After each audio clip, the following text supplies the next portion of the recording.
सिया की ये उंगली, ये मिडिल फिंगर, ये कैमरे को नहीं दिखाई गई है साहब, ये हम सबको दिखाई गई है। मुझे, आपको और हर उस आदमी को जो ये सोचता है कि हिंदुस्तान में कानून नामी कोई चीज बाकी है। सिया ने जिस कॉन्फिडेंस से वो मिडिल फिंगर दिखाई, मानो उसने स्टेटमेंट दिया कि उखाड़ लो जो उखाड़ना है, कुछ नहीं कर पाओगे मेरा, कुछ नहीं होने वाला। क्या कर पाए थे मुस्कान का, सोनम का? कुछ हुआ? मैं भी निकल जाऊंगी, मैं भी छूट जाऊंगी। और शायद यही वजह है कि हिंदुस्तान जो है इस मिडिल फिंगर को देखकर आज जल पड़ा है। मतलब वो ये बर्दाश्त नहीं कर पा रहा कि एक लड़की जिस पर यह इल्जाम है कि हफ्तों तक सोच समझकर एक मासूम इंसान को मार डाला, सिर्फ इसलिए कि उसके सर में 4 बाल कम थे, या इसलिए कि वो लड़का इस पर फिदा था, इसे करोड़ों रुपए दे रहा था, इससे शादी के अरमान पाल रहा था। वो आज लड़की पुलिस गिरफ्त में रो नहीं रही, सिर नहीं झुका रही, वो उंगली दिखा रही है, मिडिल फिंगर इस देश की न्याय व्यवस्था को, केतन के माता पिता को। और इसीलिए आज ये देश पूछ रहा है कि ये हिम्मत आती कहां से, ये डर आता कहां से? क्या उसे अंदर से पता है कुछ नहीं होगा? ये वो लड़की है जिसको पुलिस ने कहा कि इसने पहली बार में उस लड़के को नहीं मारा,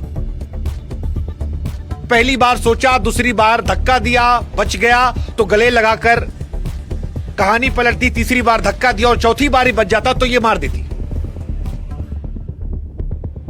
और इतना सब होने के बाद ये मिडिल फिंगर। और उधर केतन नगर, जहां कुछ समय पहले शादी के कार्ड छपने थे, आज वहां पर चूल्हा नहीं जलता। उसकी मां अपने बेटे की फोटो लेकर फपक फपक कर रोती है। बाप जो है वो जवान बेटे को इंसाफ दिलाने के लिए दर दर की ठोकरें खा रहा है। और अब सोचिए क्या बीत रही होगी उस मां पर, उस पिता पर जो ये उंगली देख रहा होगा, क्योंकि ये उंगली एक तरफ इस देश की न्याय व्यवस्था को दिखाई जा रही है कि कानून तो हमारे हक में ही है ना, मैं तो लड़की हूं,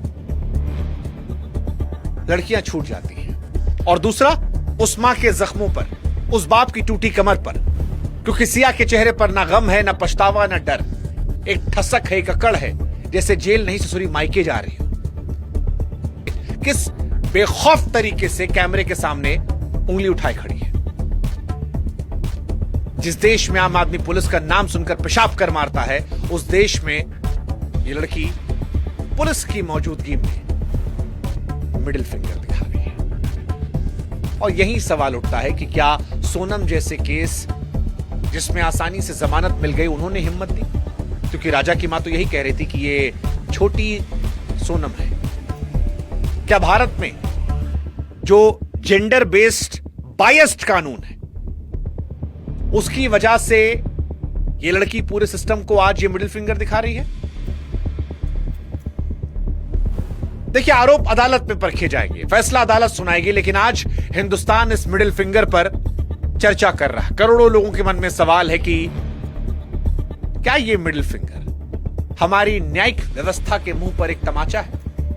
मिडिल फिंगर नहीं दिखाई है। आज देश की सर्वोच्च अदालत ने कहा कि हनीमून पर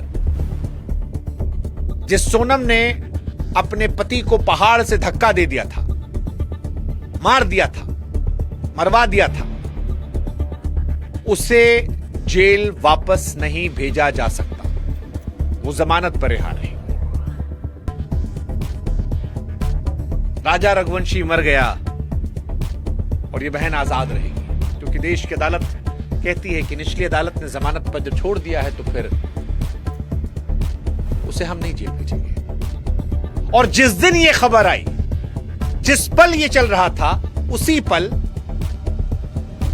इसी देश में एक और लड़की सिया, जिसने अपने होने वाले पति को धक्का दिया, ऐसा आरोप जिस पर है, वो कैमरे के सामने मिडिल फिंगर दिखा रही है। एक को कानून ने राहत दे दी है और दूसरे को भरोसा है कि उसे राहत मिल जाएगी, वो तो लड़की है ना। मेघालय से लेकर पुणे तक 2 शहर, 2 खाई, 2 लाश, 2 बाएं, और बीच में खड़ा एक आदमी जो ये सोच रहा है कि ये कैसा कानून है।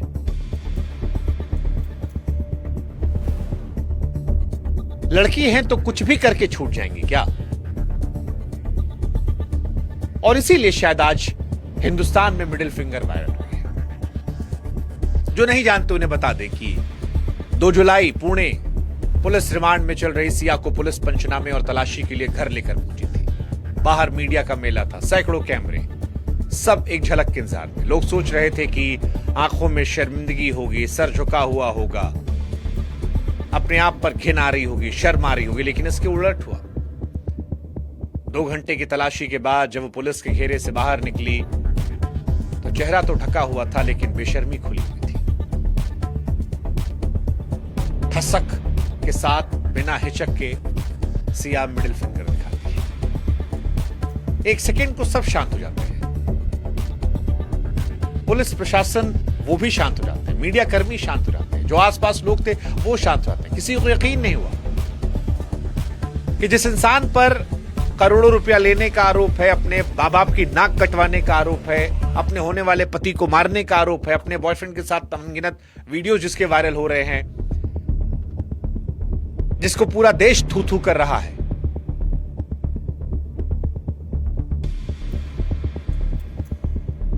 बस चंद मिनट पे वो वीडियो सोशल मीडिया पर फैल गया। ये हुआ कि किसको उंगली दिखाई गई? अपने मां बाप को? ये सोचने वाली बात है कि सिया ने उंगली किसको दिखाई? क्या सिया ने उंगली अपने मां बाप को दिखाई, उस मां को जो कह रही थी कि मेरी लड़की बहुत संस्कारी है, सीधी सादी है, जो सच में केतन से शादी करना चाहती थी? और कितनी सीधी दीदी हैं वो, उनका दारू पीने वाला वीडियो, उनका मां बहन की गाली देने वाला वीडियो, शादी के समय दूर जाकर रेस्टोरेंट में चुम्मा चाटी करने वाला वीडियो, मैच देखने के दौरान चिपकने वाला वीडियो, और किसी और लौंडे को कि इधर किया गलत, वो चीट किया, मुझसे फोन करता है, उसमें देश ने देखा है।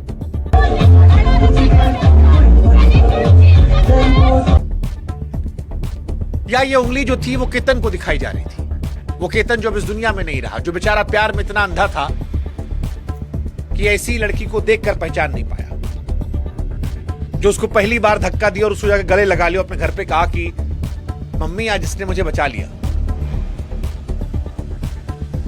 या केतन के मां बाप को जो अपने बेटे को इंसाफ दिलाने के लिए मर रहे हैं, या न्यायिक व्यवस्था को जहां पर सोनम रघुवंशी को छोड़ दिया आता है,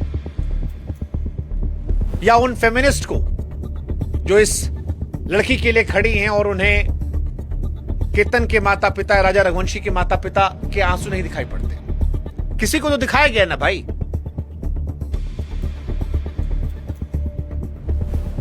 मतलब आज देश उबल रहा है, क्योंकि ये सिर्फ इशारा नहीं था ना, ये जख्मों पर नमक था जो भरे नहीं है। ये उस सवाल पर मुहर थी जो आम आदमी के मन में खटक रही थी, और ये सवाल तब और गहरा हो गया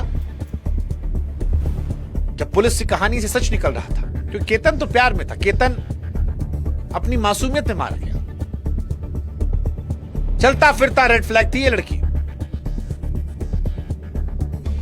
लोहगढ़ किले पर ले जाकर पहली बार धक्का दिया, सांप के बहाने लिपट गई, 4 दिन बाद फिर मार दिया। पुलिस बता रही है कि सिया ने शादी की शॉपिंग के नाम पर केतन से 1 करोड़ रुपया लिया था, और केतन के परिवार को पता तक नहीं, और पूरी रकम अपने प्रेमी को थमा दी ताकि पैसा जमाए, पैर जमाए, और फिर धीरे से दोनों कट ले। यानी जिस पैसे से दुल्हन का जोड़ा आना था, उससे ये मिडिल फिंगर वाली दीदी धक्का देने की तैयारी कर रही थी। केतन की प्री वेडिंग खराब की इन्होंने, उसका पासपोर्ट फाड़ के, आप जानते ही होंगे, सब कहानी बता ही चुके हैं। मतलब धूर्तता की भी पराकाष्ठा होती है जो इस लड़की ने दिखाई है, और उसके बाद दैट ऑडेसिटी की मिडिल फिंगर। आज देश के मन में सवाल है कि क्या यह लड़की छूट जाएगी?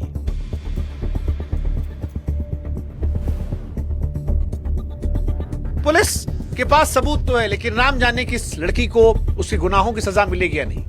पुलिस कह रही है कि 2000 से अधिक कॉल मैसेज मिले हैं, कैफे में इनके चिपकने की फोटोज आई है, सीसीटीवी फुटेज, लोकेशन का मिलान हुआ है।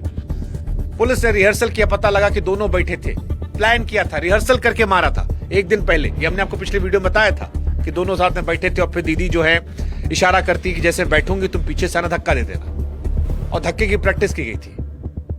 आप सोचो, मारने की प्रैक्टिस की गई थी ये मिडिल फिंगर वाली दीदी।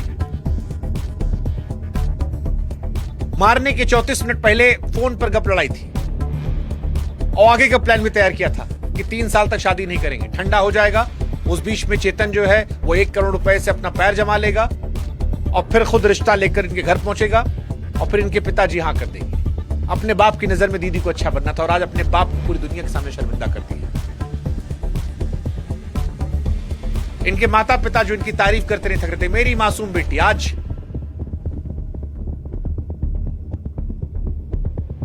मेरी बेटी तो गैया है, दारू शराब नहीं पीती, समाज बदनाम कर रहा है, मीडिया वाले बदनाम कर रहे हैं।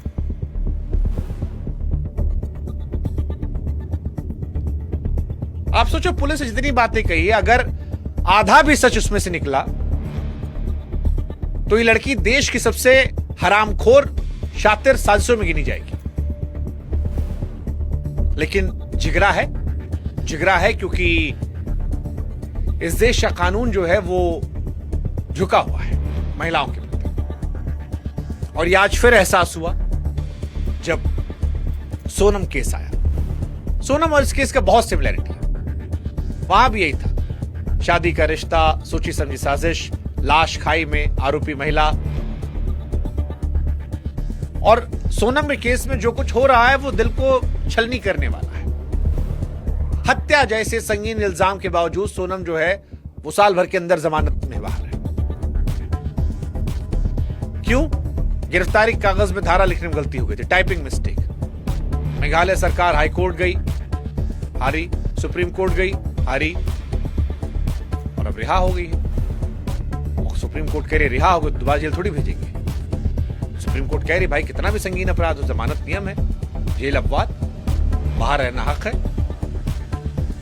अरे भाई, कानून की नजर में लाइनें सही होंगी, राजा रघुवंशी की मां को कैसे बताओगे? और इसीलिए तो राजा की मां ने कहा था कि ऐसी आसान जमानतें डर खत्म कर देती हैं, और वही तो है डर खत्म।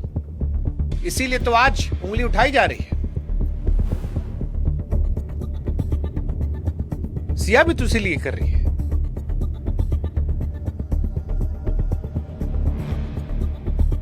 सिया सोनम जैसी घटनाएं, लोगन के पिता मुख्यमंत्री से मिले हैं, सरकार ने 2 बड़े फैसले किए हैं, एक फास्ट ट्रैक करवाएंगे, दूसरा तारीख पे तारीख नहीं खेलेंगे।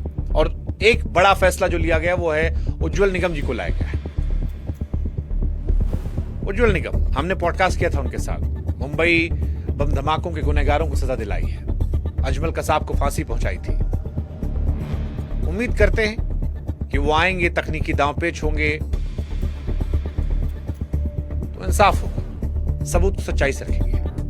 लेकिन मिडिल फिंगर उसके पहले आज भारत में कानून व्यवस्था को एक्सपोज करती हुई नजर आई है।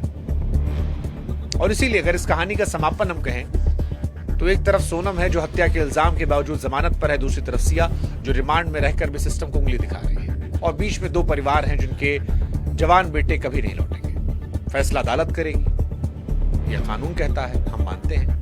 लेकिन सवाल पूछना जनता का हक है, और जनता पूछ रही है कि डर सिर्फ हमारे हिस्से में? केतन की लड़ाई उस वकील के हिस्से में है जिसने कसाब को नहीं छोड़ा, फास्ट ट्रैक तैयार है, सबूतों की फाइल मोटी हो रही है, उधर वो उंगली भी अब करोड़ों आंखों में चुभ रही है। और आखिर में हम बस इतने कहेंगे कि वो मिडिल फिंगर जरूर हम लोग को दिखा रही है, लेकिन हम लोग भी उंगली क्रॉस किए बैठे हैं कि देखते हैं किसकी जीत होती है, अकड़ की या सच की। बाकी आप बताओ, इतना घमंड किस बात का? ये गुरूर आता कहां से? हमको आपको तो पुलिस से डर लगता है, इनको क्यों नहीं लगता? कमेंट सेक्शन में लिखो। बाकी व्हाट्सएप से जुड़ना यार, थोड़ा हमारा आपका रिश्ता मजबूत होगा और ऐसे लोगों के खिलाफ मिलकर आवाज उठाएंगे। लिंक दे दिया है कमेंट सेक्शन डिस्क्रिप्शन में। और आप बताओ इसके मायने।